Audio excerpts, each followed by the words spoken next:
We are now officially entering the sixth major extinction facing planet Earth. Our species is at risk.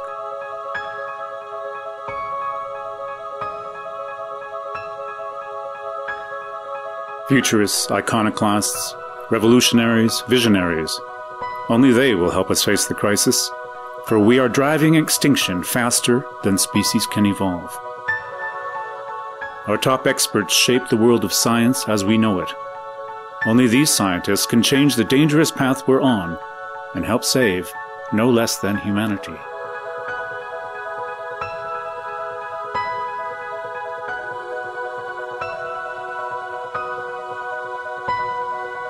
The World Meteorological Organization is now urging us to prepare emergency plans for extreme climatic changes. Our only way out is to get rid of carbon dioxide.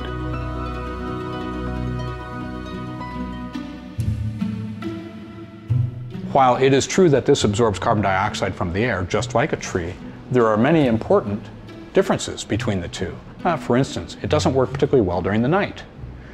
It doesn't work particularly well in winter when there are no leaves on the tree. This technology, the air capture technology, will work 24/7 year-round. It turns out that it's about 1,000 times more efficient and more effective than a normal tree at removing carbon dioxide from the air. Alan Wright's man-made trees are extremely efficient at capturing CO2. Now they need a place to sequester it permanently. It turns out that CO2 transforms naturally into rocks. In Oman, this is accelerated, which is why scientists have developed a technique to further speed up the process. These rocks are fully carbonated. Every single magnesium atom in these rocks is now combined with a carbon dioxide to make magnesium carbonate. And so this, in the engineered system, this is our goal. This rock has undergone very extensive reaction with near-surface waters. You can see open space where the formation of the magnesium carbonate has basically pried open new cracks. In principle, if we took all of these rocks that are near the surface in Oman today and we carbonated every single magnesium atom in those rocks, that would accommodate all of the human output of CO2 at present day rates for 1,000 years. Most of the world's CO2 emissions spring from our hunger for progress and energy. Scientists are exploring ways to appease that hunger by looking in far-fetched places.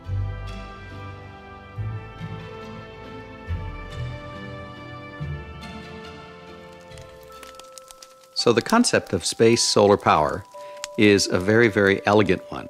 You take large solar arrays and you place them not on the surface of the Earth, but up in space, where the sun shines 24 hours a day, 7 days a week. And then you take the energy that you collect and you transmit it to the ground using lasers or microwaves. By placing this solar power station up in space, in the morning it can deliver power to one continent. And in the evening, it could deliver power to a different continent. So a single satellite might transmit energy during the course of its useful life to 3 or 4 continents. I don't view solar power satellites as so much a stopgap measure as a natural evolution of the utilization of sunlight to power life.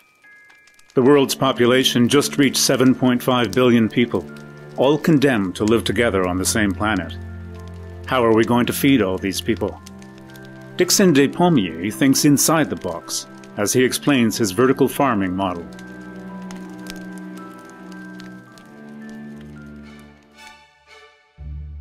The world today faces 2 major problems. One is an increasing population of people. Today we're up to 7 billion, and in another 20 to 30, maybe 40 years from now, we might add another 2 to 3 billion more people. We won't have enough land to farm traditionally to make sure that they also have enough. Vertical farms can exist anywhere, in any kind of building. And the reason for that is that the plants only need 2 small wavelengths of light in order to grow. If you cut those spectra out and create LED lights to grow the plants, you can grow them anywhere. So why would anyone want a vertical farm in their neighborhood? And the best answer I can give you is 2. One is it supplies employment opportunities for people who need to work The second reason I would want it in my neighborhood is because I'm right next to where the fresh produce comes from. The bottom of every vertical farm will be a greengrocer. You can go any time of the day or night and buy food that's less than 1 hour old. I think technology will save our planet from us. I think we can use our brains to solve our problems. But I'm so happy that the world has been attracted to the idea, and I think it will succeed in some places and it won't succeed in others. Whoever succeeds will share those ideas with others, and I think the world will be a better place because we'll have vertical farms. That's what I think. If all else fails and life on Earth becomes inhospitable, we may consider leaving it behind for good.